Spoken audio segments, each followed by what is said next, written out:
Amén. Muy bien, amén, amén, mi hermana. Muy bien, les voy a pedir esta noche como requisito principal para hablar sobre la doctrina de la Trinidad, que todos tengan su Biblia a la mano. Ajá, que tengan su Biblia a la mano.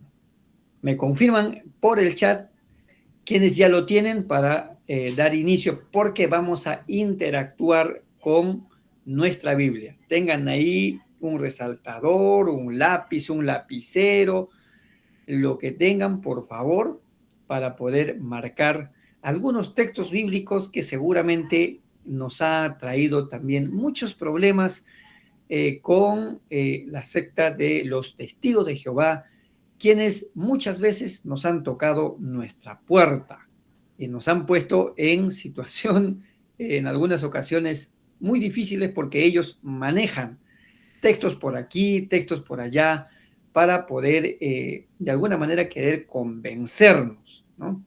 Van a querer convencernos de tal manera que nosotros tenemos que estar preparados, ¿ya? Para poder responder. Por eso les voy a pedir que tengan su Biblia a la mano, pues me confirman si ya lo tienen para dar inicio. Vamos a estar yendo de un texto a otro texto. Si es posible, tengan en diferentes versiones, ¿ya? Si alguien tiene por ahí el libro de Teología Sistemática de Grudem, bueno, sería espectacular, ¿no? Pero Pastor, buenas noches. la Demórate un Biblia ratito, tengan a la mano. pastor. Sí, Ahorita llego. adelante. Ahorita llego. Muy bien, cuando llegues entonces me confirmas, me avisas para poder darte la participación, ¿ya? Muy bien, entonces estamos listos, creo, para dar inicio a nuestra sesión que tenemos esta noche sobre la doctrina de la Trinidad. Vamos a ver en la primera parte fundamentos bíblicos y fundamentos históricos de la doctrina de la Trinidad. Voy a compartir mi pantalla para que podamos visualizar. Ahí está. Muy bien. ¿Se puede visualizar mi pantalla, por favor? ¿Me confirman? Sí, pastor. Buenas Correcto. noches. Muy bien. Entonces, la doctrina de la Trinidad es la unidad 3 y la sesión 1 de la unidad 3, que en realidad sería aquí la sesión 9, ¿no? Sería la sesión 9. Muy bien. Nuestro propósito, ya ustedes lo han visto, lo han leído seguramente en el sílabus, es trazar la historia trinitaria mediante búsquedas bibliográficas. Por eso les pido que ustedes tengan su Biblia, si es posible algunos libros de teología sistemática en físico o de lo contrario en digital. Pero su Biblia en físico, por favor, quiero que lo tengan, ¿no? ¿Y para qué? Para blindar a la iglesia frente a antiguas y nuevas herejías. Lo que vamos a hacer en esta noche es que vamos a trazar de manera histórica, ¿no?, la doctrina de la Trinidad. Vamos a tratar de ver cómo se ha establecido y cómo se ha llegado a la conclusión de que Dios es trino, que Dios es uno solo, pero en tres personas. ¿Cómo se ha llegado? Por eso es que aquí nuestro propósito es trazar la historia trinitaria. ¿Y a través de qué lo vamos a hacer? A través de la búsqueda bibliográfica, tanto la Biblia, que es nuestro fundamento, y los libros de teología sistemática. ¿Y para qué vamos a hacer todo esto? ¿Para qué vamos a trazar la historia trinitaria? ¿No? ¿Para qué? Para blindar, ¿no?, como los carros blindados donde no hay ninguna arma, ninguna bala que pueda cruzar o traspasar, ¿no? Entonces, nosotros vamos a blindar a la iglesia con respecto a herejías falsas en relación a la doctrina de la Trinidad. Muy bien, entonces, este es nuestro propósito. Vamos a iniciar con esta doctrina que se ha establecido de la siguiente manera. Quiero que nuestro hermano A ver, vamos a dar pase a nuestro hermano, un voluntario, a ver, un voluntario que nos pueda leer el primer cuadro, donde nos va a decir cuál es la conclusión al que se ha llegado, ¿sí? ¿Cuál es la conclusión al que se ha llegado con respecto a la doctrina de la Trinidad? Y si es posible, los demás que no van a leer, si tienen a la mano el estatuto de la Iglesia Evangélica Peruana, por favor, realmente estaría muy agradecido. Yo lo tengo, está en el segundo piso, me olvidé bajarlo, pero si alguien tiene a la mano, sería espectacular, porque ahí también debe de estar dentro de la declaración de fe de la Iglesia Evangélica Peruana. Hay un librito también que ha salido que se titula exactamente tal cual lo dije, Declaración de Fe de la Iglesia Evangélica Peruana. Y ahí está claramente establecido cuál es esa declaración, ¿no?, de creencia con respecto a la doctrina de la Trinidad. Pero esto que va a leer nuestro hermano voluntario, pues es una conclusión al que se ha llegado después de una larga discusión. Y ustedes van a decir si están de acuerdo o no. ¿Qué es lo que piensan con respecto a esta conclusión al que se ha llegado con respecto a la doctrina de la Trinidad? Adelante, un voluntario. Ya, a mí, hermano, yo leo. Bien, adelante, mi hermano. Todo este cuadro, ¿no? Sí, solo el primer cuadro. Ya. Bueno, el título es La doctrina de la Trinidad. Existe un solo Dios verdadero, eternamente subsistente en tres personas distintas: Padre, Hijo y Espíritu Santo, iguales en esencia, atributos y gloria, pero distinguidas en sus relaciones personales.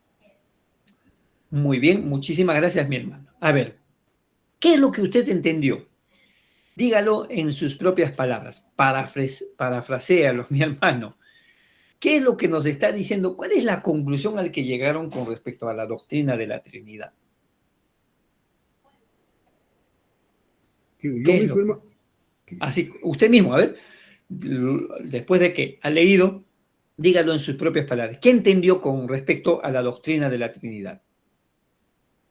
Bueno, aquí se trata de que Dios es uno, pero en tres personas distintas, pero actúan en unidad, nunca están separados.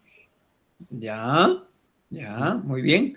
¿Algún otro voluntario, una voluntaria con respecto al planteamiento de la doctrina de la Trinidad? Esto ya está establecido. O sea, esto que estamos leyendo es algo que han establecido y luego vamos a ver a través de la historia y se ha establecido en esto que se llama el concilio de, y ahí lo vamos a conocer luego, ¿ya?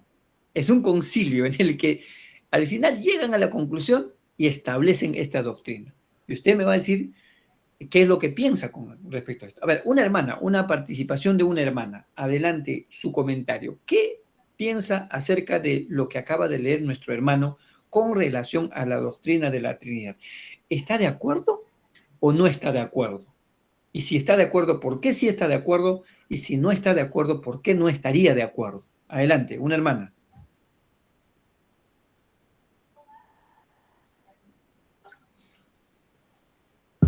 Ninguna hermana se atreve.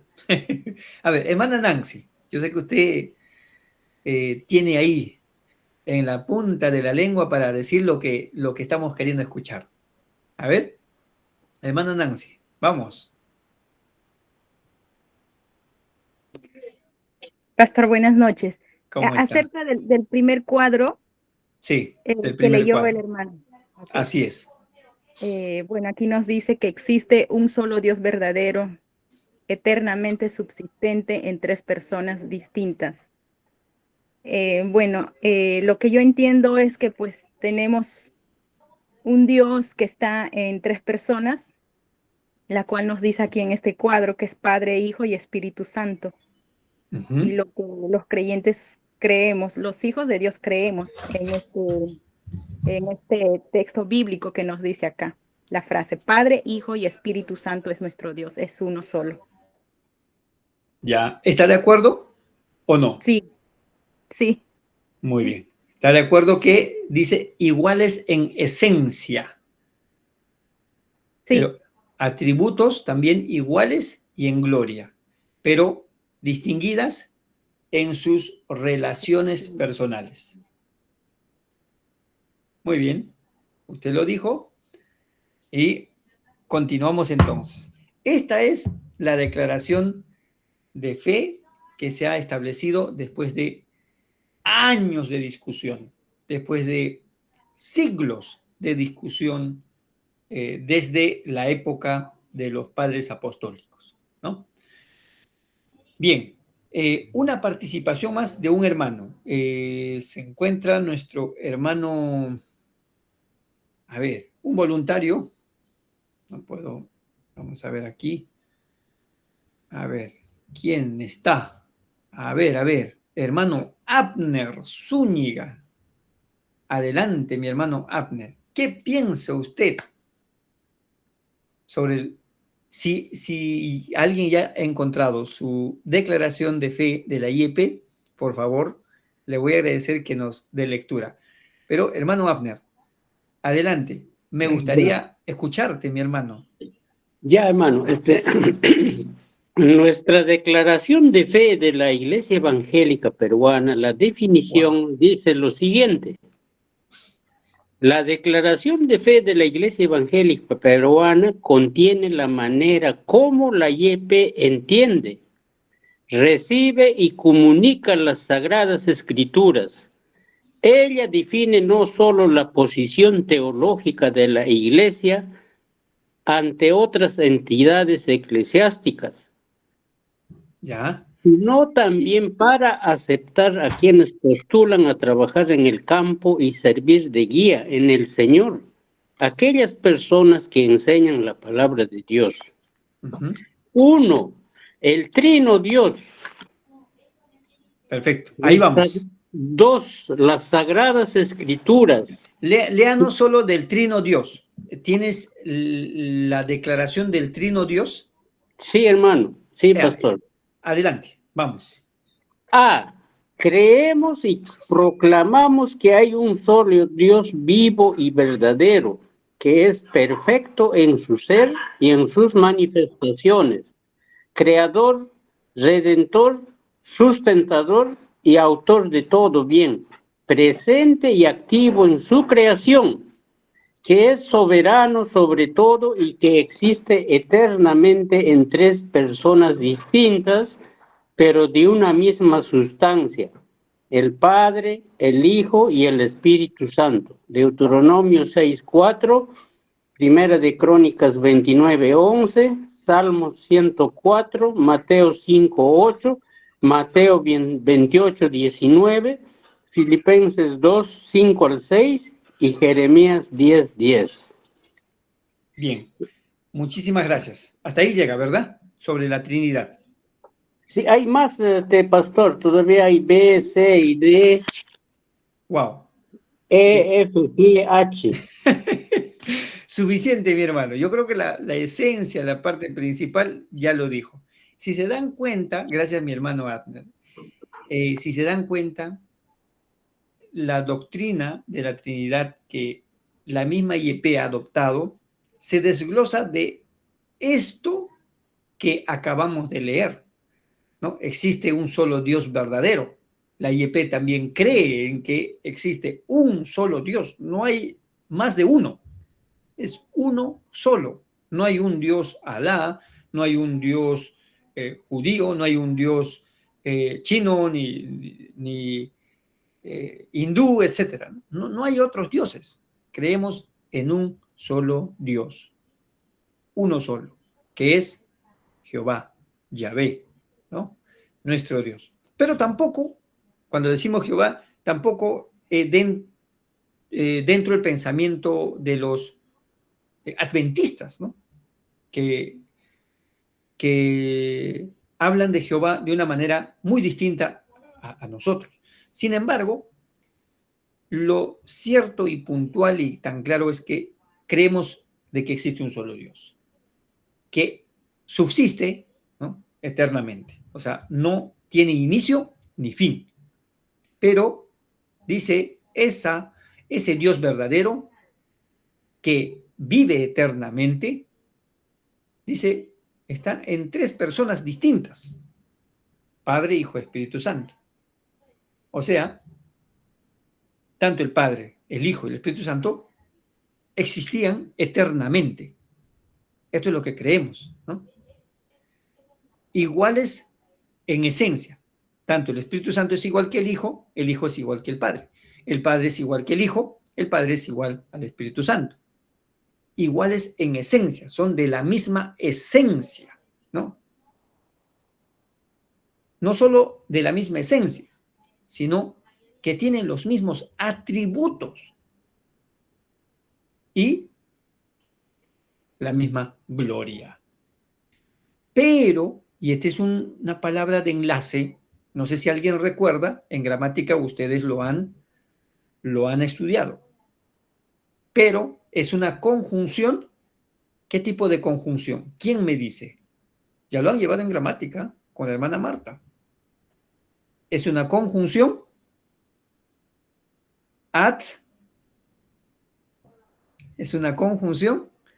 adversativa. Ajá. ¿Qué quiere decir? Que la idea anterior con la idea que viene después del pero son contrarias. O sea, en este caso, dice, hay un solo Dios en tres personas, pero distinguidas en sus relaciones personales.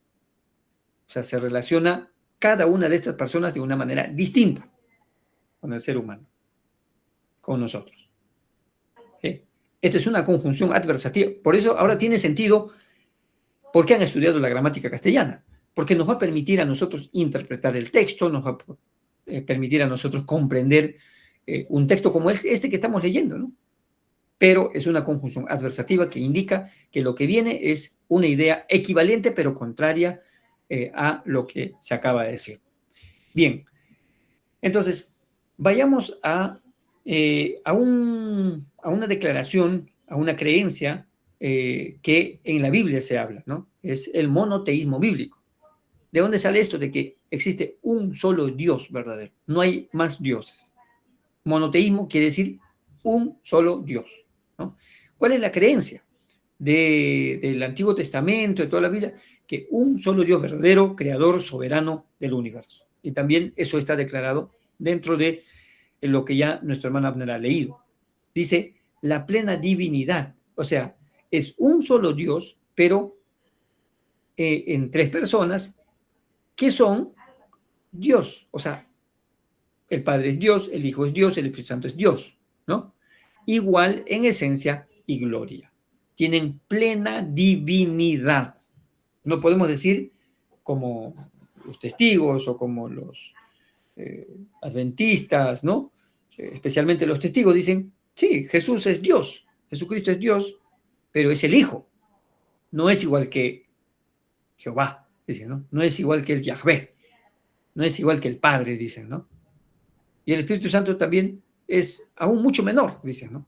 Para el testigo de Jehová, el Hijo no es Dios, ¿no?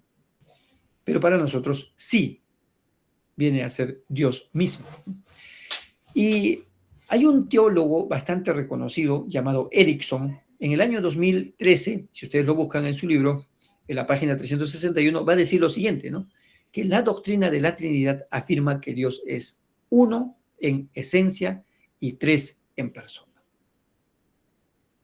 Este es lo que un teólogo afirma en el año 2013, hace poco, ¿no? Ahora, ¿qué podemos decir acerca del monoteísmo bíblico?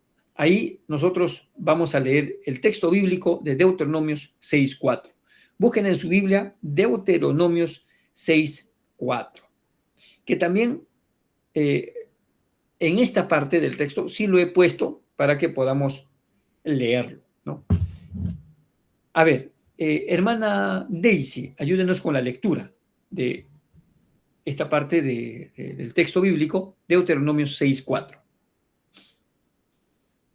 A ver, vamos, hermana Daisy. Deuteronomio 6:4. Oye Israel, Jehová, nuestro Dios, Jehová uno es. Ahí está, ¿no? Ahí está. Oye Israel, Jehová, nuestro Dios, Jehová uno es. Ahí está el monoteísmo bíblico, ¿no? Expresa, dice, una unidad compuesta, no singularidad absoluta. En Génesis 2:24, miren lo que nos va a decir, ¿no? De alguna manera, aquí estos dos textos bíblicos nos dicen en qué consiste eso de monoteísmo bíblico, ¿no? Va a ser una comparación con que no solamente es posible para hablar de Dios, sino también de dos personas, ¿no?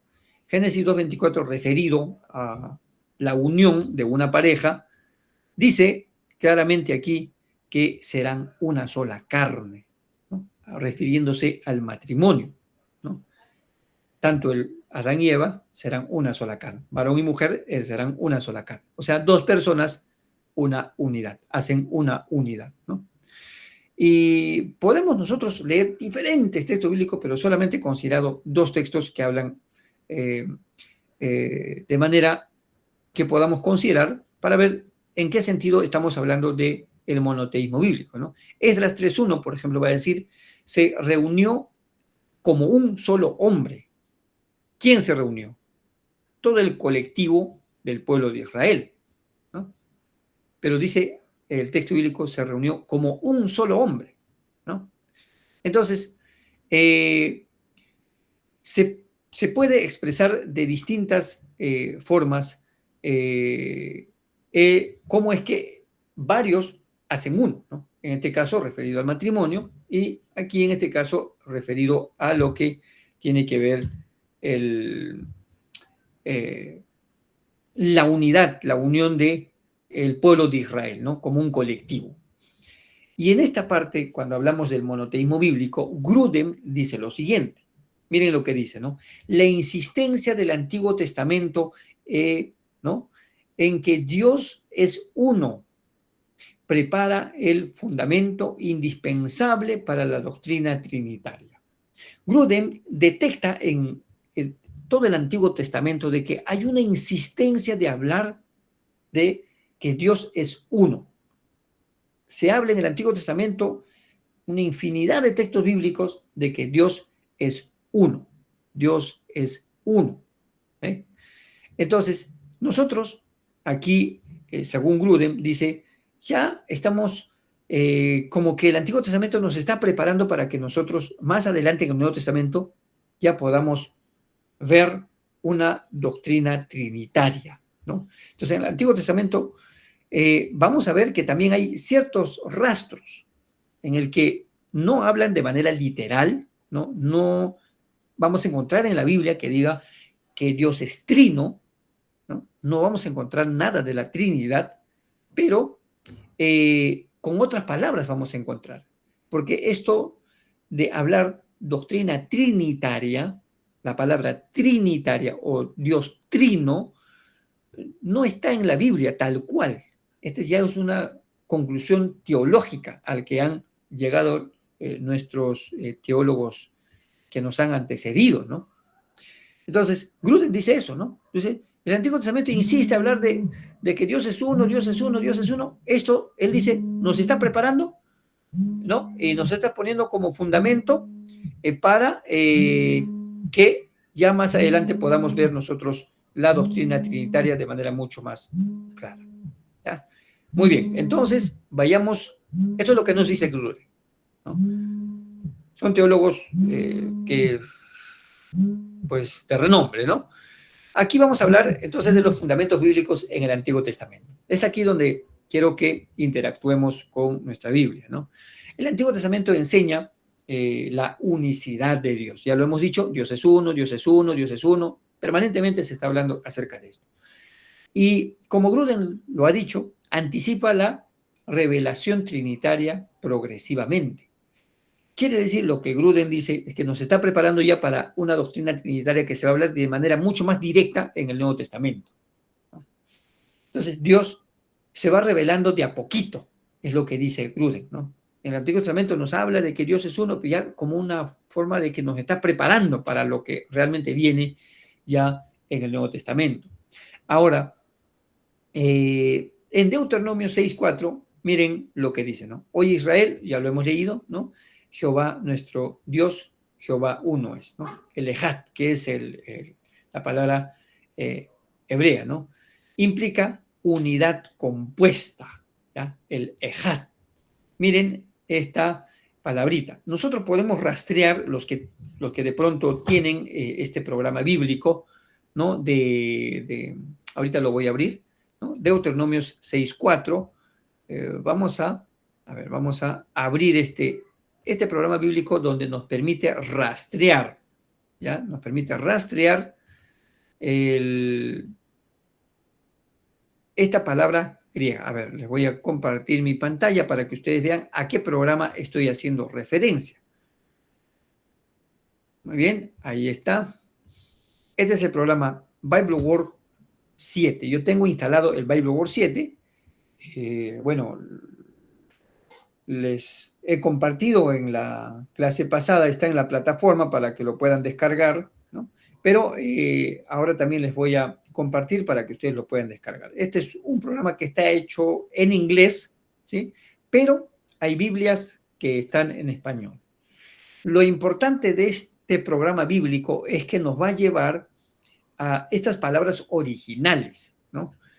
Tal cual aquí estamos viendo, ¿no? En Hebreos, mejor dicho, en Deuteronomio 6:4, que nos dice el Ejad, cuando hace referencia de la unidad. Cuando dice Dios es uno, ¿no? Cuando dice Jehová es uno, uno es, uno es, en el hebreo es el Ejad.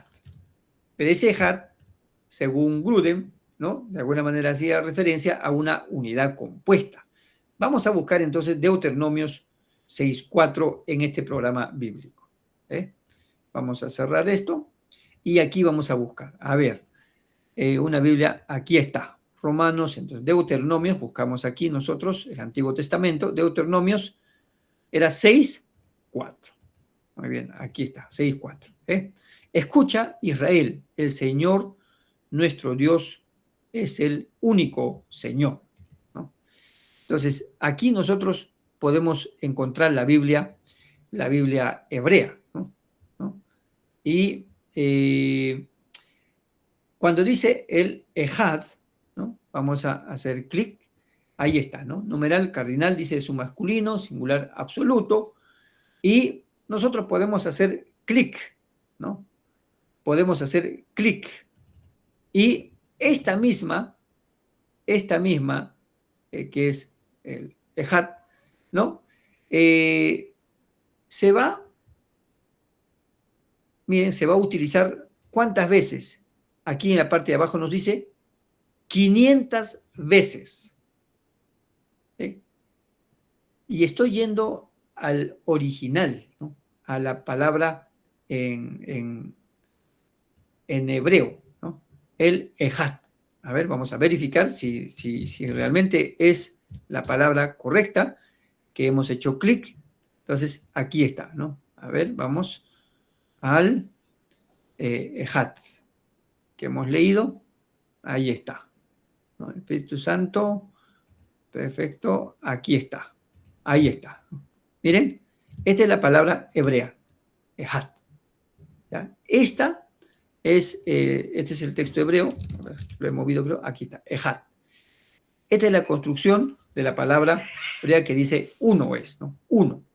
Entonces, Ejad, y aquí está, ¿ve? Ahí está. Entonces, simplemente yo le hago clic. Y entonces, inmediatamente me rastrea en toda la Biblia, ¿no? Aquí, por lo menos en todo el Antiguo Testamento, ¿no? Todo el Antiguo Testamento me rastrea cuántas veces este Ejad se está haciendo uso. Y miren, nosotros podemos rastrear texto por texto a qué está haciendo referencia. Las 500 veces, ¿no? Entonces, esto nos permite a nosotros tener mayor amplitud. Vamos a entrar, por ejemplo, a ver, Génesis 2:24, vean, ¿no? Por eso el hombre deja a su padre y a su madre y se une a su mujer y los dos serán un solo ser. Otra vez aparece ahí Ejad, la misma que se usa para hacer referencia a que Dios es uno. ¿Ve? Pero aquí se está haciendo uso de que dos personas, ¿no? Tanto el varón y una mujer, ¿no? Van a ser una sola carne, pero es el mismo. Es la misma palabra, Ejad. Vamos a ir, por ejemplo, aquí Génesis 22:2, dice, y Dios le ordenó, toma a tu hijo, el único que tienes, y al que tanto amas, y ve a la región de Moriah. Una vez allí, ofrécelo como holocausto en el monte que yo te indicaré. Entonces, ¿dónde aparece ese uno? ¿No? Y Dios le ordenó, toma a tu hijo, el único. Acá está. El único. Aquí está el Ejad. Otra vez aquí se utiliza la misma palabra. Si se dan cuenta, sí podemos rastrear nosotros cuántas veces, para qué cosas se utiliza la palabra Ejad, de tal manera que podemos hacer un estudio fenomenal de esta palabra hebrea que se usa para referirse a que Dios es uno solo.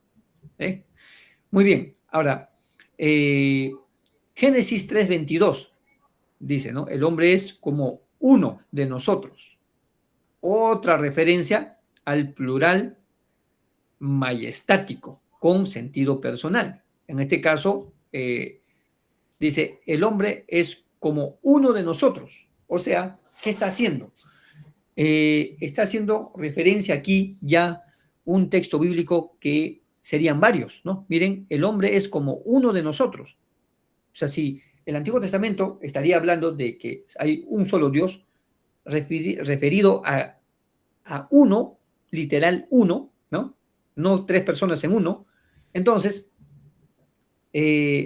no diría aquí el hombre es como uno de nosotros, ¿no?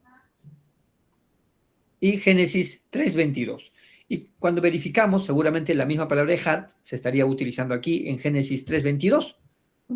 Vamos a rastrear Génesis 3:22. Vamos a ver. Génesis 1, 2, 11. Bueno, no aparece acá, ¿no? No aparece el texto. Sin embargo, lo que aquí podemos encontrar es que dice, el hombre es uno de nosotros. Quiere decir que es como que aquí se ve un pequeño rastro de que son varios, ¿no? Génesis 1:26 dice, hagamos al hombre a nuestra imagen, hagamos. Si fuera uno solo, literal, solamente el Padre, ¿no? No estaría el Hijo ni el Espíritu Santo, entonces diría, haré al hombre, ¿no? De manera singular hablaría. Pero aquí está hablando en forma plural, ¿no? Hagamos, presente, plural, ¿no? Es un verbo indicativo, presente, plural, ¿no? Hagamos al hombre, haciendo referencia que son varios, ¿no? El plural divino anticipa distinciones personales en Dios, ¿no? Y Isaías 6:8 dice, ¿quién irá por nosotros? Dios habla en plural, incluso al pronunciar su misión redentora.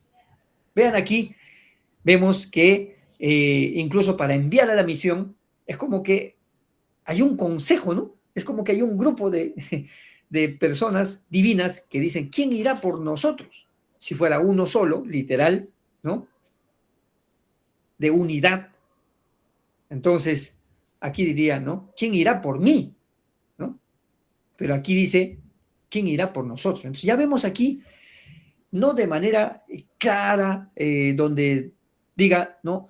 ¿Quién irá por nosotros? ¿No? El Padre, Hijo, el Espíritu Santo. No habla del Hijo y el Espíritu Santo. El Padre habla de uno solo, pero haciendo referencia a que son varios, ¿no? Ya podemos ver aquí, tanto para hacer al hombre, para decir que el hombre es como uno de ellos y para enviar a la misión, habla como si ellos fueran varios, ¿no? Bien, ¿algún comentario no sé si se encuentra nuestro hermano Wilder, nos puede hacer con respecto a estos rastros que estamos viendo, estas pequeñas señales de que realmente sí serían más de una persona, ¿no? Adelante, mi hermano Wilder. Pastor, buenas noches, ¿Cómo hermanos. Sí, justo lo que usted mencionaba, ¿no? Dios es uno solo, Padre, Hijo y Espíritu Santo. La unicidad del Señor implica que todos tienen la misma esencia, pero diferente personalidad, como mencionaba hace un momento, ¿no? Cada uno con sus distintos formatos. Y sin embargo, como seres humanos, nosotros no estamos acostumbrados a una naturaleza de tal magnitud. ¿Cómo comparar una situación así? ¿Cómo poderle decir o enseñarle a una persona no cristiana o que recién conoce a Cristo, Dios son tres en uno, ¿no? Es difícil, es complicado. Recuerdo que en múltiples prédicas escuchaba de que en algunos casos el intento del hombre por explicar esa naturaleza es como el agua, ¿no? A veces es líquido, en otros momentos sólido y en otros momentos gaseoso, y tratamos de explicarlo de esa manera, pero tampoco no es así. No es que sea una persona que cambia de estado, no son tres personas distintas, diferentes. Quería compartirle, pastor, que así como usted mencionó que los testigos de Jehová tienen una creencia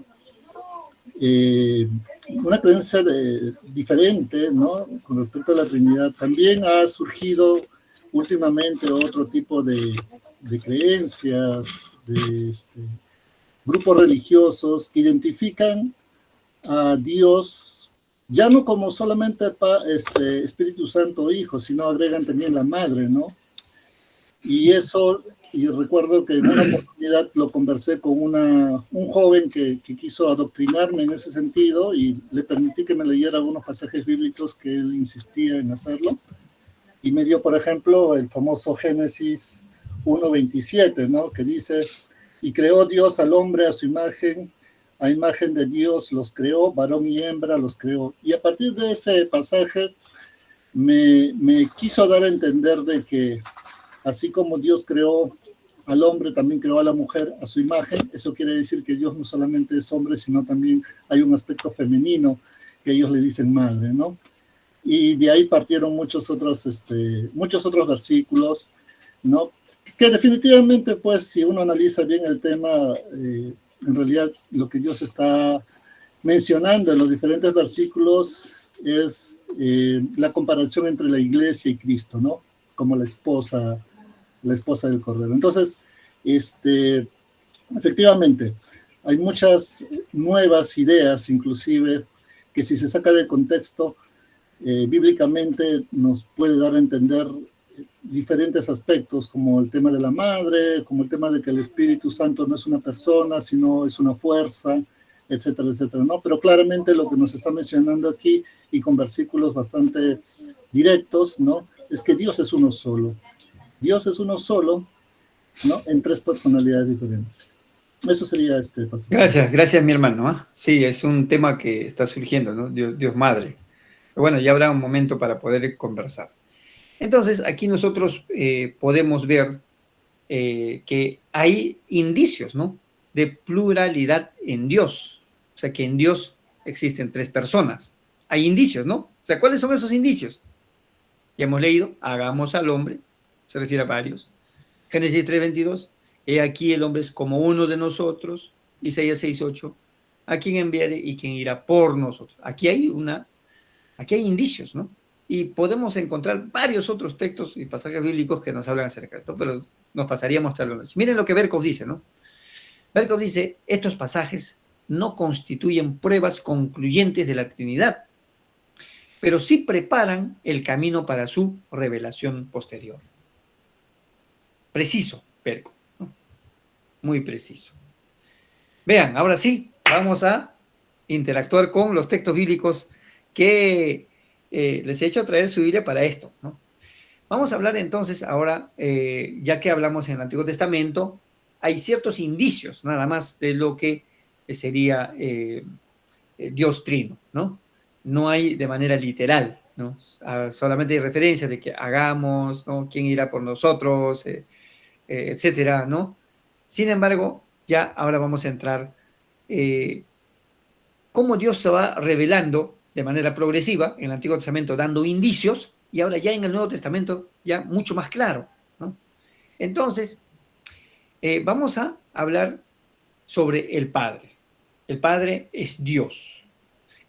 Luego vamos a hablar del Hijo, que es Dios, y el Espíritu Santo, que es Dios. Estos textos bíblicos les va a ayudar a ustedes también a tener en claro cuando algún testigo de Jehová se acerque a su puerta, le toque la puerta y le cuestione su doctrina de la Trinidad. Le diga que el Hijo no es de la misma esencia del Padre.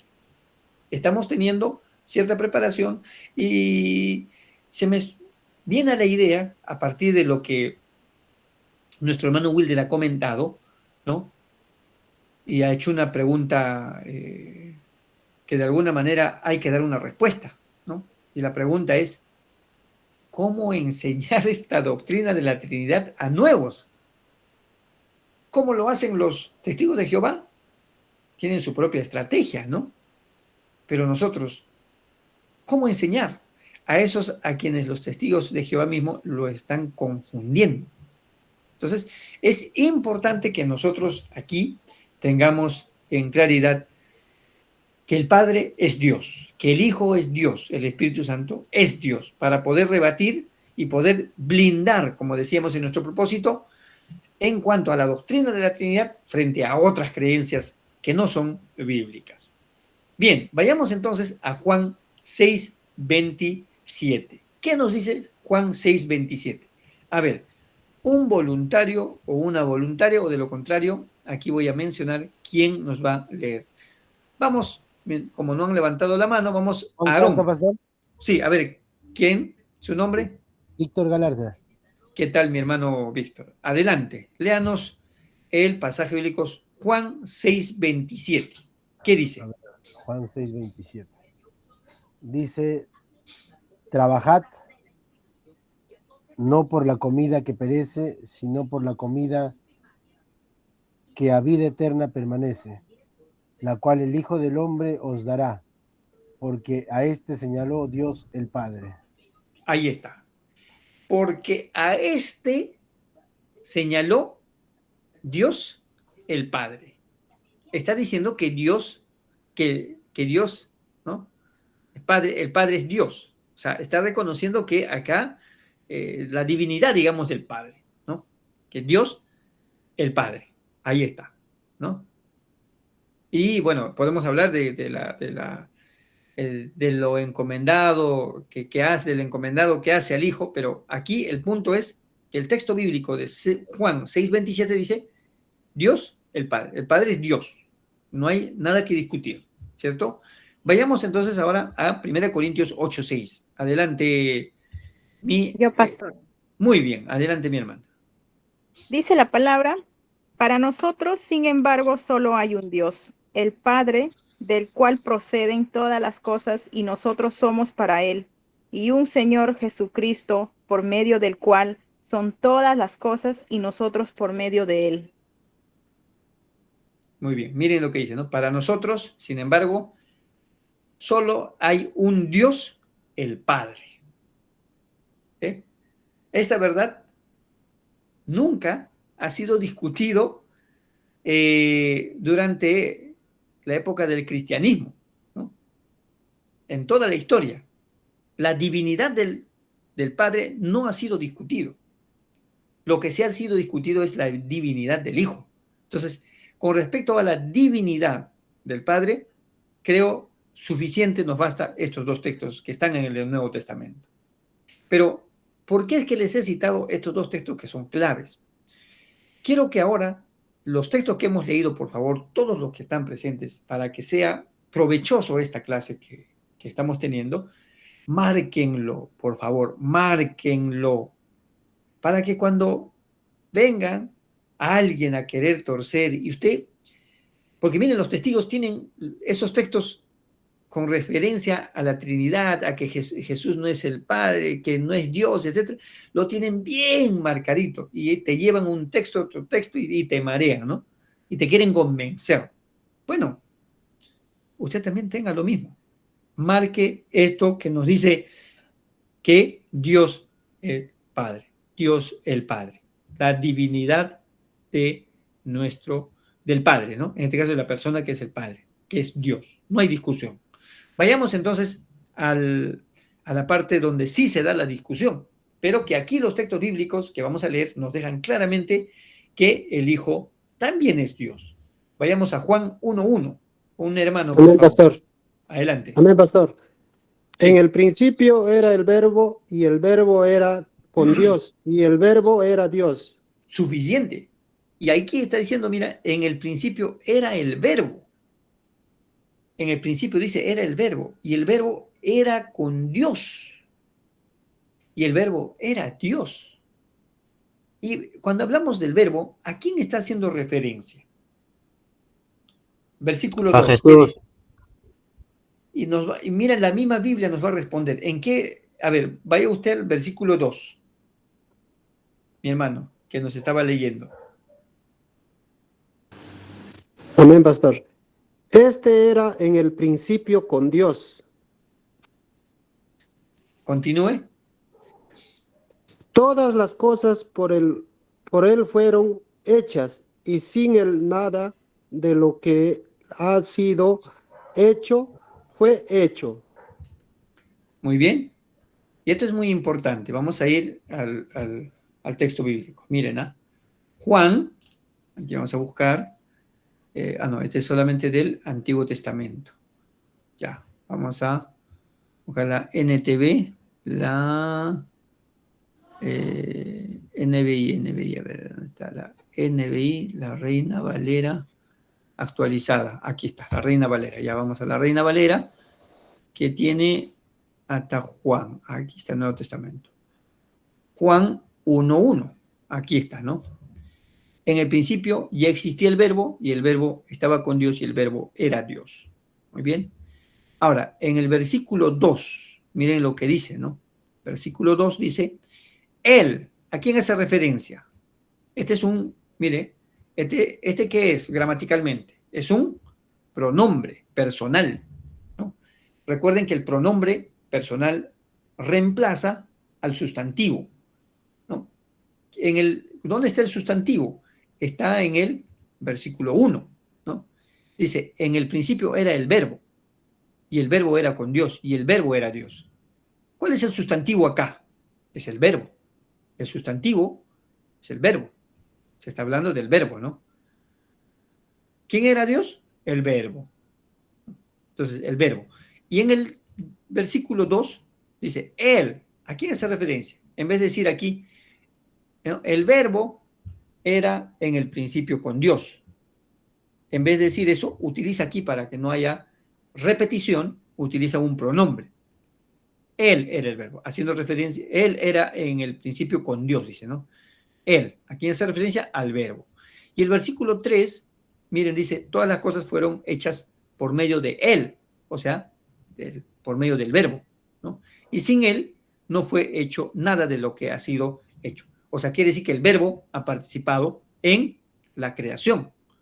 Y el versículo 4 dice, en él estaba la vida. Sigue hablando en el pronombre personal, que es él, haciendo referencia al verbo. Dice, y la vida era la luz de los hombres. Ahora, si seguimos leyendo, versículo 5, dice, la luz resplandece en las tinieblas, y las tinieblas no la vencieron. ¿Ah? Hubo un hombre enviado por Dios, que se llama Juan. Y el versículo 7 nos va a decir lo siguiente. Él vino como testimonio. ¿A quién? Otra vez el pronombre personal, él, haciendo referencia al verbo. En otras palabras, aquí podría haber dicho, el verbo vino como testimonio, ¿no? A fin de dar testimonio de la luz para que todos crecen. Muy bien. Miren lo que dice aquí. Él no era la luz, sino que vino para dar testimonio de la luz. 9. Aquel era la luz verdadera que alumbra a todo hombre que viene al mundo. El 10 dice, en el mundo estaba, y el mundo fue hecho por medio de él. ¿Quién estuvo en el mundo? ¿El Padre? No. El Hijo. El Hijo.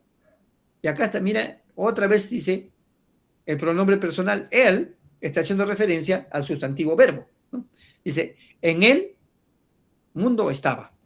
¿Quién estuvo? El Hijo. Y el mundo fue hecho por medio de él. O sea, fue hecho por el Hijo. Acá está claramente. Entonces, que ningún testigo de Jehová venga a decirme de que Jesús, el Hijo de Dios, ¿no?, es menor que el Padre.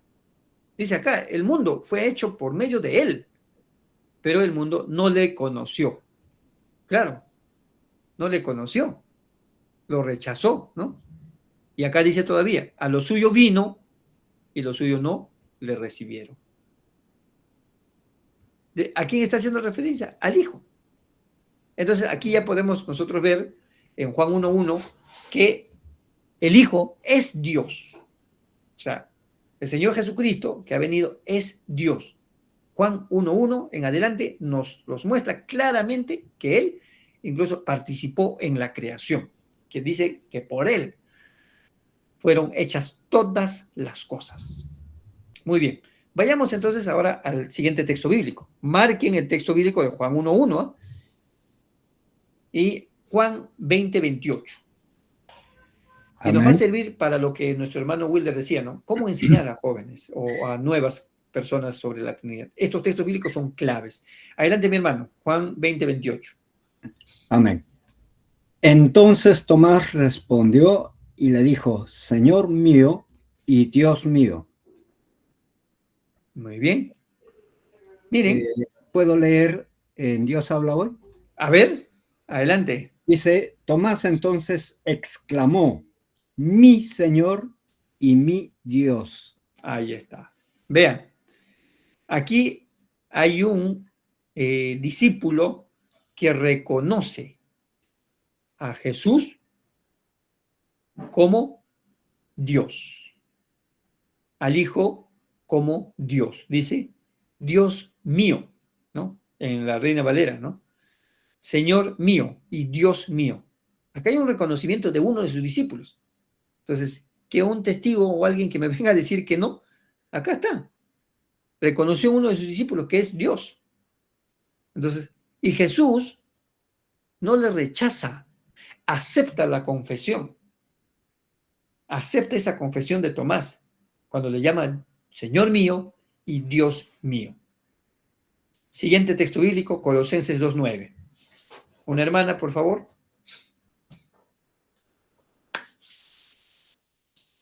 Adelante, vamos. No sean tímidos. Colosenses 2:9. Una hermana, por favor. Vamos a buscar a la hermana. A ver, ¿dónde está? Vamos a hacer participar a una hermana. Amén, pastor. Ahí está. Antes de... Ya, muy bien. Dice Léanos. la palabra, porque en él habita corporalmente toda la plenitud de la deidad. Amén. ¿A quién hace referencia porque en él habita corporalmente? A ver. Y A nosotros... Jesús. Jesucristo. Exacto, ¿no? Otra vez aquí se está haciendo uso de él. Podemos ver, ¿no? Aquí Colosenses, ¿no? Colosenses 2:9. Vamos a leer el versículo antes, 2:8, ¿no? 2:8. Mire, dice, mirad que nadie os lleve cautivos por medio de filosofías, ¿no? Y vanas sutilezas, conforme a la tradición de hombres, conforme a los principios elementales del mundo, y no conforme a Cristo. Acá está, ¿no? No conforme a Cristo. Acá está el sustantivo Cristo. Muy bien. Y el 9 va a decir, ¿no? Porque en él, otra vez aquí se utiliza el pronombre personal, él, reemplazando a Cristo. Entonces, en otras palabras, para no escribir aquí, porque en Cristo habita corporalmente toda la plenitud de la deidad. Para no decir eso, han utilizado el pronombre personal él. Todo lo que se escribe con él con tilde es un pronombre personal. Ya eso ustedes lo saben, lo han llevado en el curso de gramática. Entonces, aquí está. Dice claramente que en él habita corporalmente toda la plenitud de la deidad. ¿Qué duda más podemos tener con respecto a que es de la misma esencia, ¿no? porque dice, porque en él habita corporalmente toda la deidad. Anoten ese texto bíblico. Siguiente texto bíblico, Hebreos 1:8. Un hermano que aún no ha participado, por favor. Adelante. Amén, pastor. Sí. Amén, pastor. Hebreos 1:8, ¿verdad? Sí, Hebreos 1:8. Mas del Hijo dice, tu trono, oh Dios, por el siglo de los siglos, cetro de equidad es el cetro de tu reino. Muy bien. Aquí Hebreos 1:8 dice, ¿no? Mas del Hijo dice, tu trono, oh Dios, por el siglo del siglo. Haciendo referencia a la eternidad. Miren. Mas el Hijo dice, tu trono, oh Dios. ¿No? MacArthur nos va a decir, refiriéndose a la Trinidad, ¿no? Nos va a decir, mejor dicho, refiriéndose a que el Hijo es Dios, va a decir que la Escritura atribuye inequívocamente al Hijo nombres, obra, atributos y adoración exclusivos de Dios. Lo van a encontrar en el libro de MacArthur y Mayway, que ha escrito en el 2017, en la página 259. Él dice que la Escritura atribuye inequívocamente al Hijo tanto nombres, obras, atributos y adoración que son exclusivamente de Dios. Muy bien, estos textos son claves para que puedas tener una discusión alturada con aquel que quiera inducirte o inducir a tus jóvenes o a los nuevos creyentes hacia una creencia de que Cristo no es Dios, de que Jesús no es Dios. Ahí están los textos bíblicos que lo demuestran claramente. Vayamos entonces ahora a lo que respecta al Espíritu Santo. Espíritu Pastor, Santo. antes de Hechos. seguir, Adelante. sí, disculpe, pastor, solamente para aclarar este tema que también sería importante. Mencionó usted de que el Padre y el Hijo, el Espíritu Santo son uno solo. También mencionó de que la esencia de todos es la misma. No es que uno sea mayor que el otro, ¿correcto? Así es. Habría que aclararlo también con respecto a Juan 14:28. Jesús dice, el Padre mayor es que yo. 1 Corintios 15, 27, 28.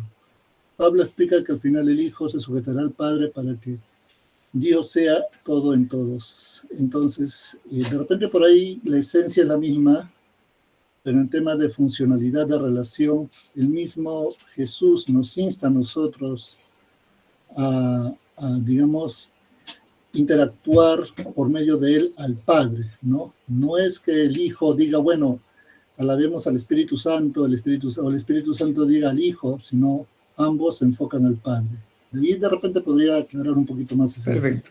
Gracias, mi estimado hermano. Está reservado esta parte que acabas de mencionar para más adelante. Ahí donde vamos a nosotros encontrar textos bíblicos de aparente contradicción y las vamos a tener que resolver. No se preocupe. Hay muchos textos bíblicos que he considerado para justamente hacer un análisis y luego partir de un principio bíblico que dice que la Biblia no se contradice. Efectivamente, usted acaba de leer y está reservado para más adelante. Incluso el de Corinto también está reservado. Lo vamos a responder más adelante, pero en conjunto con ustedes, haciendo una reflexión, ¿qué es lo que estaría queriendo decir? Porque si eso fuera cierto, ¿no? Prácticamente estaríamos diciendo que la Biblia se contradice, porque acá claramente dice que lo que hemos leído, especialmente el de Colosenses, ¿no? 2:9, dice claramente que es de la misma esencia, ¿no? Del mismo cuerpo, ¿no? Hemos leído, Colosenses 2:9, dice, ¿no? Porque en él habita corporalmente toda la plenitud de la deidad, ¿no? Entonces, bueno, vamos a llegar al punto, mi hermano. Muchas gracias por tus palabras y comentarios. Vayamos al Espíritu que es Dios, el Espíritu Santo. ¿Es Dios o no es Dios? Hechos 5, 3 al 4. Adelante. Amén, pastor. Hechos 5, 3, 4. Y dijo Pedro, Ananías, ¿por qué llenó Satanás tu corazón para que mintieses al Espíritu Santo y sustrajases del precio de la heredad, reteniéndola? ¿No se te quedaba a ti y vendida no estaba en tu poder? ¿Por qué pusiste esto en tu corazón? No has mentido a los hombres, sino a Dios. Vean, ¿ah? Miren lo que dice, ¿no? Primero, en la primera parte dice, ¿por qué llenó Satanás tu corazón para que mintieses al Espíritu Santo? Ahí está. Y luego termina diciendo, no has mentido a los hombres, sino a Dios. Ahí está claramente reconociendo, ¿no? Reconociendo que el Espíritu Santo es Dios.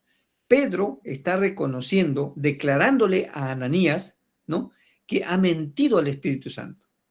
Y por ende dice, no has mentido a los hombres, sino a Dios. O sea, está diciendo que el Espíritu Santo es Dios. Clarísimo, ¿no?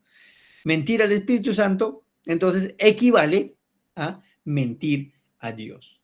Veamos 2 Corintios 3:17. Una hermana, por favor. Amén. Sí, adelante.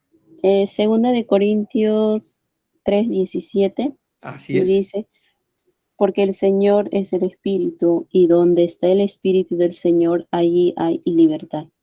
Muy bien. Aquí hace referencia, no sé si tiene alguien otra versión, ¿no? Porque el Señor es el Espíritu. Ahí va a hacer referencia de que hay otras versiones o otras traducciones van a traducir haciendo referencia de que el Espíritu es Dios, ¿no? Aquí solamente vamos a ver en la Reina Valera diciendo porque el Señor es el Espíritu, haciendo referencia a que el Señor estaría haciendo referencia al Padre, ¿no? O sea, a Dios, mejor dicho, a la divinidad, porque es el Señor, está escrito en mayúscula. Cuando nosotros vemos en la palabra griega, entonces no es un Señor cualquiera, sino Señor que está escrito en mayúscula y hace referencia a Dios, ¿no? Entonces, en otras palabras, estaría diciendo porque, ¿no? Dios es el Espíritu Santo, ¿no? En 1 Corintios 2, 10 al 11, último texto donde hablamos acerca del Espíritu, es Dios. Un hermano, por favor.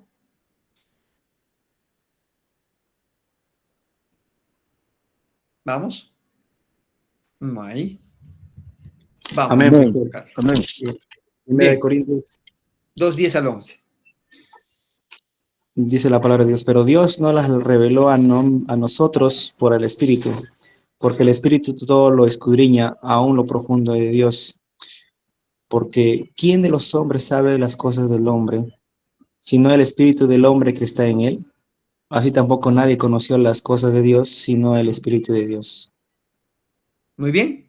Entonces aquí el Espíritu conoce profundamente las cosas de Dios, dice, ¿no? Y esto es atributo propio de la omnisciencia divina. O sea, hablamos de que Dios es omnisciente, que lo conoce todo, que lo sabe todo, ¿no? Y acá dice claramente que tiene ese atributo del Espíritu Santo. Dice, el Espíritu conoce profundamente las cosas de Dios. Y Harton, que es un teólogo, él afirma que el Espíritu Santo no es una fuerza impersonal, ¿no? Él dice que es plenamente Dios y comparte la esencia divina. Horton, que ha escrito, es un teólogo que ha escrito en el año 2011, hace poco, en su libro de Teología Sistemática vas a encontrarlo en la página 266. Creo, está por aquí, no le he puesto, ¿no? Muy bien, entonces aquí nosotros hemos podido rastrear algunos versículos bíblicos claves para decir que la doctrina de la Trinidad están sacadas de la Biblia, ¿no? Están en el Nuevo Testamento. En el Antiguo Testamento, como ya dijimos, hay rastros, ¿no?, de que se habla de varios, ¿no? Hagamos al hombre, he aquí que el hombre es como nosotros, ¿quién irá por nosotros?, ¿no? Pero aquí ya es de manera literal, donde reconoce que el Hijo es Dios, el Padre es Dios, el Espíritu Santo es Dios, ¿no? Muy bien.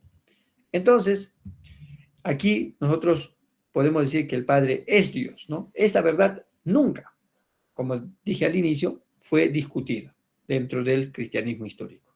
Esto sí ha sido aceptado por todos, ¿no? Ya lo hemos visto el texto porque a este señaló Dios el Padre, ¿no? El Padre es identificado, entonces aquí de manera explícita como Dios. En 1 Corintios 8:6 también vemos donde dice, para nosotros, sin embargo, hay un solo Dios. ¿Quién? El Padre, ¿no? Entonces Pablo aquí afirma el monoteísmo y lo centra en el Padre. En cuanto al Hijo, ¿no?, que es Dios, ya leímos Juan 1:1, ¿no? Aquí se habla de la eternidad, ¿no?, la distinción, la plena deidad, ¿no? Y también se habla en Juan 20:28, cuando Tomás reconoce, y aquí Jesús acepta la confesión, ¿no? Y en Colosenses también lo hemos leído, y en Hebreos. En cuanto al Espíritu Santo, también, ¿no? Aquí Pedro le dice a Ananías que al mentir al Espíritu Santo es equivalente a mentir a Dios, dice. ¿Por qué? Porque está reconociendo Pedro que el Espíritu Santo es Dios, ¿no? De la misma manera en 2 Corintios 3:17 y también 1 Corintios 2:10 al 11. Justamente la cita que les decía está ahí, ¿no? Horton dice, el Espíritu Santo no es una fuerza impersonal, es plenamente Dios y comparte la esencia divina. Muy bien, hay algunos otros textos que he puesto aquí como referencia para que ustedes lo tomen en cuenta, ¿no? Que podrían ser considerados como textos importantes. Tanto en el bautismo de Jesús, el Padre habla, ¿no? El Hijo es bautizado y el Espíritu es quien desciende. Entonces, 3 personas de manera simultánea están actuando aquí. Con esto se descartaría la doctrina del modalismo, ¿no? Y eso lo van a encontrar en Mateo 3:16, 17. En la Gran Comisión también, ¿no? Cuando habla de bautizándolos en el nombre del Padre, del Hijo y del Espíritu Santo, ¿no? Y aquí se habla de una unidad esencial y hace una distinción personal de cada uno de ellos, ¿no? Muy bien. Y la bendición apostólica en 2 Corintios 13:14, ¿no?, donde la gracia del Señor Jesucristo, el amor de Dios y la comunión del Espíritu Santo se hace referencia a los 3, ¿no? Aquí está como quien dice la fórmula de igualdad en cuanto a la función trinitaria, ¿no? O sea, se habla de la gracia del Señor Jesucristo, el amor de Dios y la comunión, ¿no? Cada uno con su función. Pero, a pesar de que en la Biblia ya estaba claramente definido la doctrina de la Trinidad, hay textos bíblicos que hemos visto que hablan de la doctrina de la Trinidad, hubo problemas, ¿no?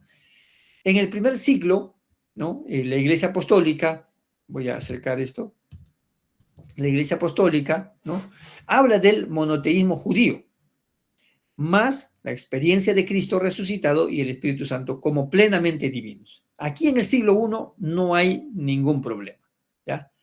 Todavía no hay dentro de la Iglesia Apostólica. Ahora, en el siglo II, ya yendo a los padres apostólicos, así como Ignacio, Clemente, Policarpo, ¿no?, usan expresiones trinitarias. Ignacio, por ejemplo, utiliza la frase de nuestro Dios Jesucristo. Ahí está reconociendo que Jesucristo es Dios. ¿Quién es? Padre apostólico. Cuando todavía la iglesia cristiana no se había dividido, que solo era una, ¿no? Y en el año 200, Tertuliano, ¿no?, acuña el término trinitas, ¿no? Dice, habla de una sustancia y 3 personas. Él es quien introduce esta primera idea de que es uno en sustancia, pero en 3 personas. ¿Quién es? Tertuliano. Ajá. Porque en la Biblia no encontramos la palabra Trinidad, ¿no? Pero Tertuliano sí, ya incorpora y hace uso de este término Trinitas. Ya en el año 325, en el concilio de Nicea, justamente había un grupo llamados los arrianos, ¿no? Quienes decían que Jesús, ¿no? Que el Hijo de Dios no es de la misma esencia del Padre. Es el antecedente de la doctrina de los testigos de Jehová, ¿ya? El arrianismo, los arrianos. ¿Quién era su representante? Arrio. Por eso se llama, ¿no? Arrianismo, porque se hace un uso gentilicio de el fundador de la doctrina en el que decía que el Hijo no es de la misma esencia del Padre, básicamente. Esto es lo que decía, ¿no? Entonces se les llama o se les reconoce como la doctrina del arrianismo, porque más tarde se va extendiendo esta doctrina, ¿no? Declara al Hijo homoousios, ¿no? De la misma esencia como con el Padre. En Nicea ya se condena a esta doctrina de Arrio, ¿no? Que se había expandido y donde se declara al Hijo, ¿no? Homoousios, o sea, que quiere decir de la misma esencia que el Padre, ¿no? De la misma esencia. Ya en el Concilio de Nicea se establece. Muy bien. Y finalmente, para sellar, ¿no? Para sellar, aquí en el año 381, ya en el Concilio de Constantinopla, se ratifica lo que en Nicea se había dicho, ¿no? De que el Hijo es de la misma esencia que el Padre. O sea, en este Concilio de Constantinopla se hace una ratificación y afirma la plena divinidad tanto del Espíritu Santo y del Hijo como Dios, y entonces se hace la doctrina trinitaria como una formulación que inicialmente lo hemos leído. En este concilio es lo que se establece justamente la doctrina trinitaria. ¿Y cuál es esa declaración al que llegaron? Esto. Existe un solo Dios verdadero, eternamente subsistente en 3 personas distintas: Padre, Hijo y Espíritu Santo, iguales en esencia, atributos y gloria, pero distinguidas en sus relaciones personales. Esto es lo que se declara en el concilio de Constantinopla, ¿no? Ya estamos hablando de 381. Y Constantino es ahí donde se acerca al cristianismo y hace todo un concilio, ¿no? De paso, él quería extender su reinado en Roma, ¿no? Su dominio en Roma. Entonces, como ha visto que el cristianismo ha crecido, entonces se junta, ¿no? Y lo hace a la religión cristiana como la religión oficial de Roma, ¿no? Y es ahí donde se ratifica esto. Y es donde, por un lado, muy bien, ¿no? Porque empieza a tener fuerza la iglesia cristiana, pero también es el punto de quiebre para que la iglesia cristiana, al mezclarse con el Estado, pues empieza a corromperse. Así como se ha afirmado la doctrina, ¿no? Trinitaria, la doctrina del Dios Trino, también ha sido su punto de quiebre y la desgracia de la iglesia que hasta este momento vivimos. Se ha dividido, ¿no? Una iglesia que se ha corrompido hasta que llegó la Reforma, de alguna manera se rescata con Martín Lutero y otros reformadores, pero que queda esa iglesia corrompida que es la Iglesia Católica Romana. La Iglesia Católica Romana son cristianos, porque venimos de la misma raíz, de los padres apostólicos, ¿no? Hasta aquí, hasta Constantino, hasta que Constantino hace la religión cristiana como oficial y empieza a corromperse. De ahí sigue una sola iglesia, ¿no? Hasta el año de la Reforma, ¿no? Aproximadamente siglo XV, o sea, estamos hablando entre 1500 y 1600, miren, hasta ahí hay una sola iglesia cristiana formal, oficial, de tal manera que incluso Papa llega a tener mayor poder a nivel de todo el mundo, ¿no? Donde tenía toda la potestad de sacar a reyes, poner reyes, etcétera, ¿no? Hasta que llega Lutero para iniciar la reforma que hoy vivimos. Por eso nosotros nos llamamos protestantes, ¿no? Porque hemos protestado, Lutero ha protestado contra esa corrupción de la iglesia cristiana.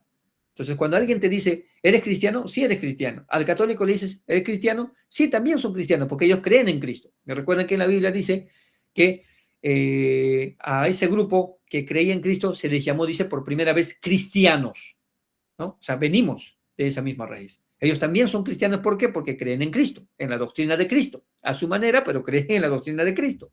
Entonces, ellos son también cristianos. Muchas veces nosotros equivocadamente decimos, no, ellos no son cristianos. No, sí son cristianos, porque creen en Cristo, a su manera, pero creen en Cristo, ¿no? Aquí en el Concilio de Constantinopla, entonces, se establece la doctrina de la Trinidad como ya una confesión de fe, ¿no? Muy bien, podemos aquí justamente llegar al punto donde nuestro hermano Wilder nos llevaba, ¿no? Hay textos de aparente contradicción y podemos ver la resolución de cada uno de ellos. Aquí podemos ver Juan 14, 28, ¿no? ¿Qué nos dice Juan 14, 28? Nos dice, el Padre mayor es que yo. ¿Quién dice esto? Señor Jesucristo. O sea, el Hijo, ¿no? La persona divina, que es el Hijo, dice, el Padre mayor es que yo. En otras palabras, está como que reconociendo que es mucho mayor. Pero como partimos nosotros de un principio de que la Biblia no se puede contradecir, entonces, ¿cuál sería la resolución de este texto? Porque te van a poner estos textos bíblicos, los testigos de Jehová, para que te contradigas, ¿no? Entonces, la resolución sería que la subordinación funcional, lo que decía nuestro hermano Wilder, ¿no? Durante la encarnación, no inferioridad ontológica. O sea, no es inferior en cuanto a la esencia, ¿no? Sino estamos hablando de la subordinación en cuanto a sus funciones cuando el Señor Jesucristo se ha encarnado, cuando ha venido a este mundo, ¿no? Entonces, los teólogos aquí, ¿no?, distinguen entre la igualdad de la naturaleza, de la esencia, pero hablan de una subordinación funcional durante la encarnación. O sea, es menor en cuanto a su función, porque está aquí, se hizo hombre, se hizo humano para entendernos, para poder ser el ejemplo, ¿no? Y llevar toda nuestra carga, ¿no? En cuanto a su función, es menor, digamos, ¿no? Pero durante la encarnación. Esto es lo que hablan los teólogos. Sin embargo, ellos reconocen que son iguales en cuanto a su naturaleza, en cuanto a su esencia. Esa sería la resolución a Juan 14, sí, ¿no? Juan 14, 28. En Marcos 13, 32, también se habla de un texto bíblico en el que como que hay cierta objeción, ¿no?, a la doctrina de la Trinidad. Dice, ni el Hijo sabe el día ni la hora. Sí. Entonces uno se pregunta, oiga, pero si es Dios, ¿cómo va a decir que ni el Hijo sabe? O sea, si no sabe, entonces los testigos de Jehová te van a decir, no es Dios, pues. Te van a decir aquí, con este texto bíblico. Entonces, aquí la resolución viene a ser que la ignorancia pertenece a su estado de humillación, naturaleza humana, no a su omnisciencia eterna. O sea, no es que el Hijo deja de ser omnisciente, sino que ignora la hora, ¿no? Desconoce la hora, el día, pero en su estado de humillación en el que se puso toda la carga todo el pecado del ser humano, de tal manera que Él se hizo hombre tal cual como nosotros, ¿no? Y aquí está mostrando su naturaleza humana, ¿no? Obviamente sin dejar de ser Dios, pero está mostrando 100% humano, ¿no? Se está mostrando 100% humano. Y en ese estado es que Él dice, ni el Hijo sabe el día ni la hora de la venida. Colosenses 1:15. También hay una aparente objeción con respecto a la doctrina de la Trinidad, porque se habla del primogénito de toda la creación, ¿no? Del primogénito de toda la creación. ¿Quién es? Porque este es un texto bíblico que te van a decir los testigos de Jehová. No, pero acá ¿cómo va a ser Dios? Y acá dice que es el primogénito, ¿no? Te van a decir eso. Acá está. Es el primogénito. Es el primero en la creación. Y este es un punto de partida para enseñar la doctrina de que Jesús no es de la misma esencia del Padre para los testigos de Jehová. Te va a decir, no, Él es el primero. Entonces, al ser primero de la creación, quiere decir que no es Dios. Ha sido creado por Dios. Ha sido creado por el Padre, te van a decir, ¿no? Entonces, aquí es importante que nosotros sepamos que no se refiere a que Cristo fue creado, porque es por ese lado por donde lo van a llevar, ¿no? Los testigos de Jehová. Entonces, la resolución aquí vendría a ser que primogénito viene o se deriva de la palabra griega prototokos, ¿no? Prototokos, que quiere decir supremacía, ¿no? Prototokos, que quiere decir supremacía, no primero en el sentido del adverbio, ¿no? De primero, segundo, en cuanto al orden, ¿no? Sino aquí el verbo prototokos, obviamente los testigos de Jehová no van a ir a los originales, ¿no? Solamente se basan en su Biblia español. Entonces, no van a ir ni sabrán que esto viene del prototokos, ¿no? El prototokos significa supremacía. En otras palabras, estaría diciendo aquí él, ¿no? Referido a Cristo, que es el supremo de toda la creación, ¿no? No creación, sino es el supremo de toda la creación. Porque primogénito viene de la palabra prototokos. Lo importante que también es saber el griego, ¿no? Me parece que hace poco han llevado el griego. Entonces ya, de alguna manera, tienen una idea de cómo una palabra griega puede tener diferentes significados, ¿no? Que también se puede traducir primogénito, pero también se puede traducir como supremacía. Entonces, en este caso, prototokos tiene una connotación de supremacía, no una creación, ¿no? Entonces, en otras palabras, en él fueron creadas todas las cosas. Y finalmente hay un texto que aquí podemos mencionar también, Juan 17:3, en donde también es una aparente contradicción a que Jesucristo sería Dios, porque dice aquí, el único Dios verdadero y Jesucristo. ¿Qué quiere decir? Esta palabra y es el que lo malogra todo. Porque, ¿quién me dice gramaticalmente qué función cumple esta palabra y? Por favor, no le hagan quedar mal a su profesora Marta. ¿Qué función está cumpliendo de manera gramatical y morfológica? ¿No? ¿No? ¿Qué es la I? La conexión. Muy bien, es una conexión. ¿Qué está conectando? ¿Qué sentido tiene esta palabra que conecta?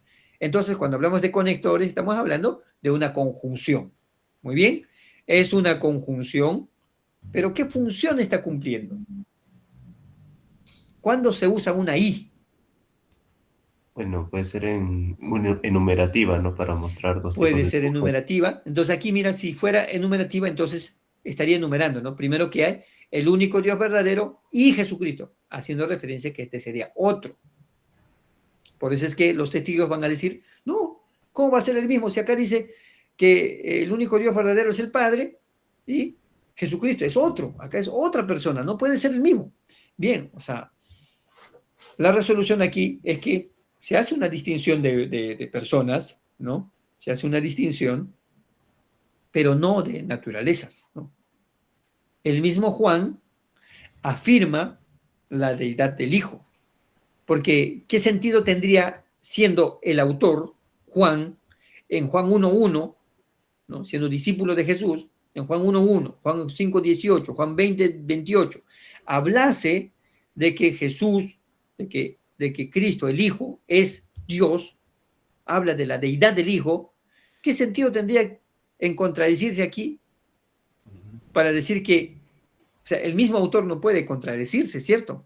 Entonces aquí es un tema de distinción de personas, ¿no? Pero no de naturalezas, ¿no? Entonces, de esta manera podemos nosotros seguir encontrando textos bíblicos de aparente contradicción y darle una resolución. Partir de un principio que la Biblia no se contradice.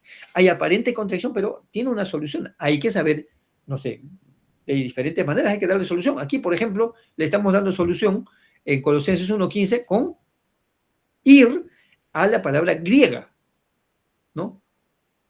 Y, o sea, al original, ¿no? ¿Cuál es la palabra que se utiliza? Al término que se utiliza, término griego, ni siquiera en castellano. Pero aquí estamos haciendo uso de una conjunción, de un tema gramatical, ¿no? Y aquí, en cada una de las contradicciones o aparentes contradicciones, damos la resolución haciendo uso diferentes conocimientos, en este caso, lingüísticos, gramaticales y, ¿por qué no?, también científicos, ¿no? Muy bien. Para seguir adelante, ¿cuál es la importancia de esta doctrina de la Trinidad? ¿No? Pero antes de hablar de esto, me gustaría escuchar un comentario. ¿Qué les parece hasta aquí sobre la doctrina de la Trinidad que hemos hablado? ¿Hay algo que crees que te va a ayudar?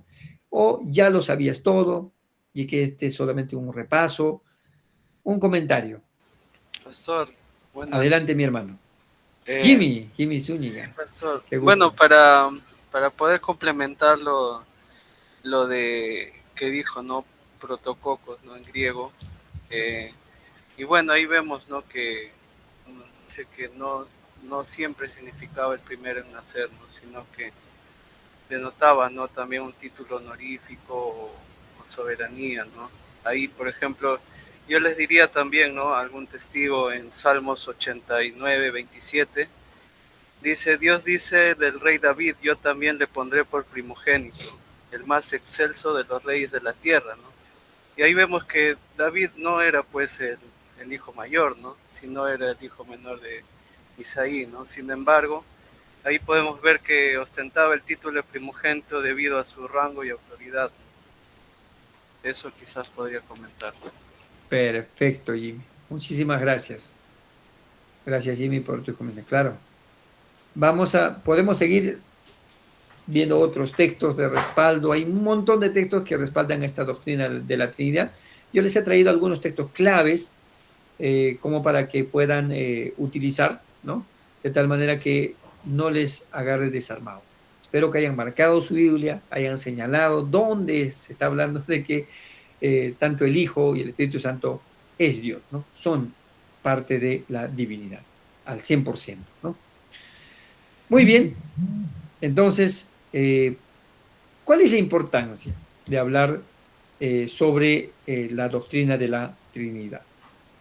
¿Por qué hablamos de esto? ¿Hay alguna importancia? ¿No?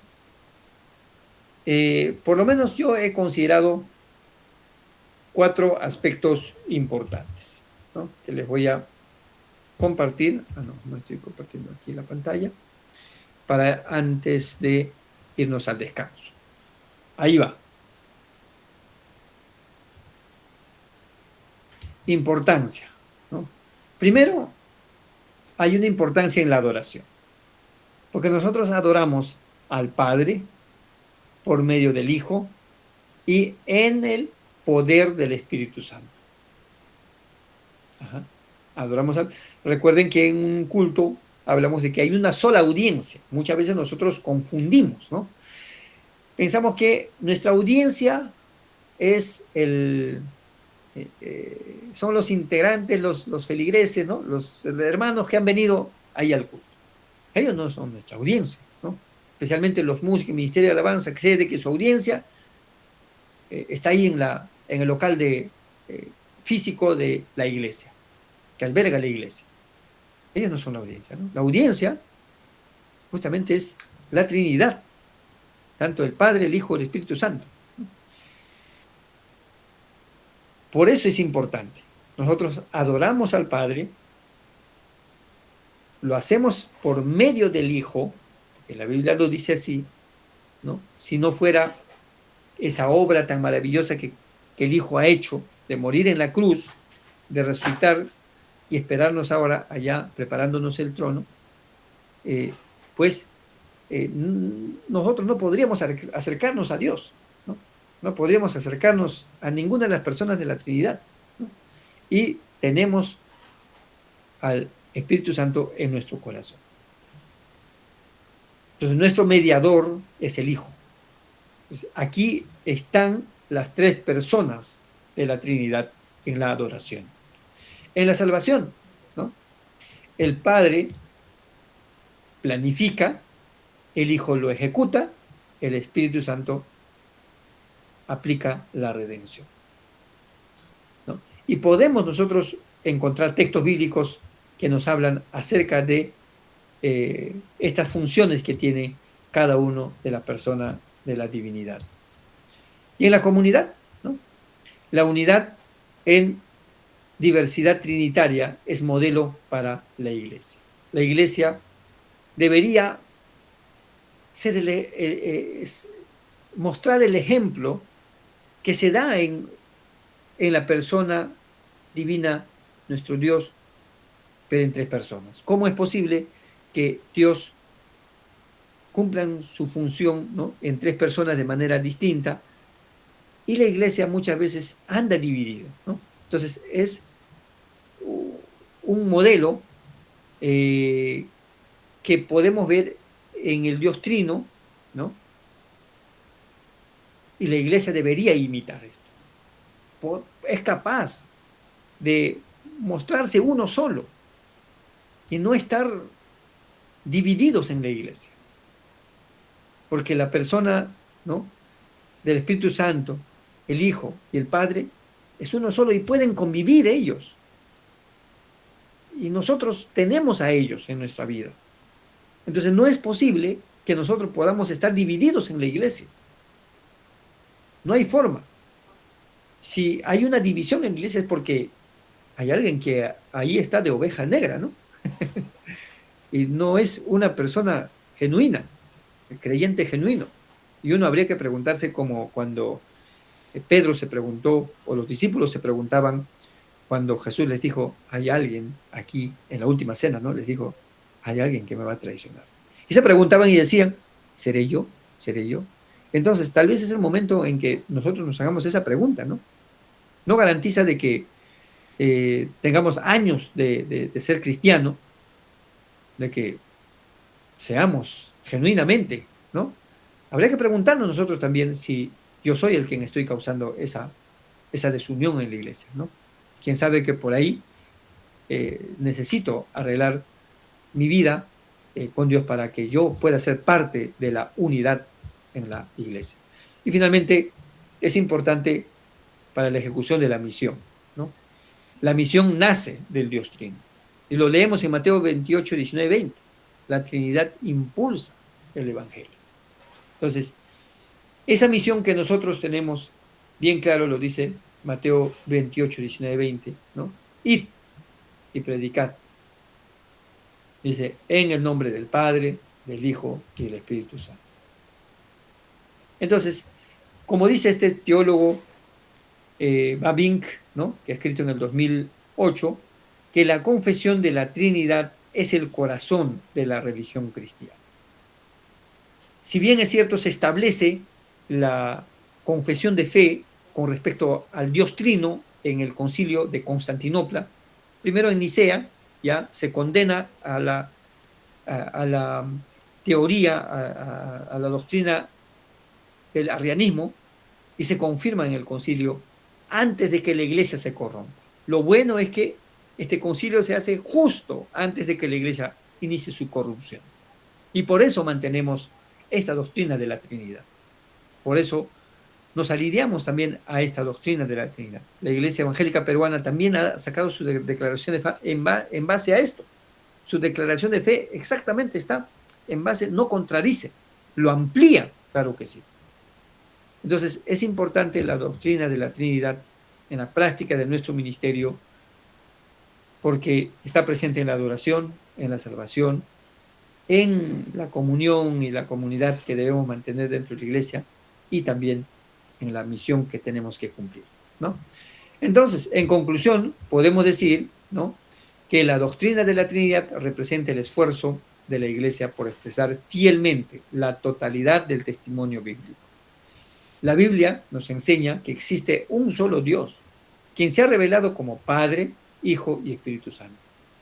La historia muestra, tal como hemos visto, que esta formulación surgió para proteger la verdad del Evangelio frente a interpretaciones reduccionistas en el que al Hijo desconocen como parte de la divinidad, como parte de la esencia divina.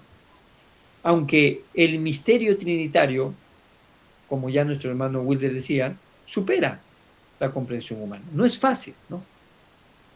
No es irracional. Constituye una verdad revelada que sostiene la adoración, la salvación y la misión de la iglesia. Esta doctrina de la Trinidad sostiene tanto la adoración, la salvación y la misión que tenemos que cumplir como iglesia. Entonces, en resumen, podemos decir que hay un solo Dios que se habla en el Antiguo Testamento, vez tras vez, ¿no? Se testifica como algo trinitario, porque se utiliza términos como nosotros, ¿no?, por nosotros, quién irá por nosotros, etcétera, ¿no? Ya en el Nuevo Testamento ya también encontramos textos bíblicos que sí hablan de la realidad de que el Hijo es Dios, el Espíritu Santo es Dios, y dentro del desarrollo histórico, tanto Nicea y el Concilio de Constantinopla, se establece la doctrina de la Trinidad, ¿no? Guardan la historia. Aquí inicia y termina. De aquí no se ha hecho otro tipo de planteamiento con respecto a la doctrina de la Trinidad. Por eso yo les preguntaba al inicio, ¿están de acuerdo con este planteamiento de la doctrina del Dios Trino? Que básicamente es, ¿no?, son de la misma esencia, pero en tres personas distintas. Y también podemos decir, dentro de la vida cristiana, ¿no?, que es el fundamento de la adoración, de la salvación y de la misión de la iglesia. Muchísimas gracias. Esta sesión del Dios Trino hemos visto. Nos vamos al descanso, 15 minutos, y regresamos a las 9:20. ¿Alguien, creo, tenía algún comentario? Sí, pastor, quería, como Iglesia Evangélica Peruana y nuestra declaración de fe, quería ahondar un poquito, un solo punto nada más, ¿no? Sí. Nos dice que el Espíritu Santo, quien procede del Padre y del Hijo, es una persona de la Trinidad, que no es una influencia o fuerza activa de Dios, sino una persona con atributos iguales que el Padre y el Hijo, que producen en el pecador la conciencia de pecado y su conversión, que mora en el corazón de los creyentes para siempre, santificándoles y perfeccionándoles, que les reparte sus dones para la edificación y servicio de la iglesia. Eso nos cita versículos en la Biblia, en Juan 14:26, Juan 16:8, Romanos 8:16, 1 de Corintios 3:16, 1 de Corintios 12:11 al 13 y Hebreos 9:14. Gracias, pastor. Muchísimas gracias, mi hermano. Nos vamos al descanso, regresamos 9:20.